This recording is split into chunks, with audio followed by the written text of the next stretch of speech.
की आमचं सरकार येणार आणि सरकार आल्यानंतर आठवतं ना काय काय सांगत होते ते?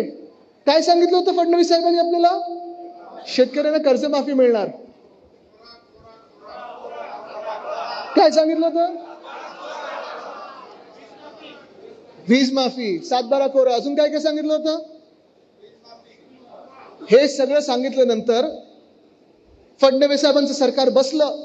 स्वतःचे 135 आमदार आलेले आहेत आणि 135 आमदार आल्यानंतर 135 की 136 आमदार आल्यानंतर स्वतःच सरकार आहे म्हटलं तर एशनशी तिकडे चिकटायला चिकटलेले आहेत. कारण बाहेर पडले तर जेलमध्ये जातील. आज जातात गावाला, अमरावतीवरनं थेट गावी जाणार आहेत बघा, कारण नाराजीचं नाट्य सुरू झालंय. आता जाऊ दे, पुढचं काही मी बोलत नाही. तुम्हाला माहिती आहे राऊत साहेबांनी पण मध्ये काय एक चित्र टाकलं होतं, कार्टून टाकलं होतं तुम्ही, त्यांचंच झालंय, आता सोडून द्या.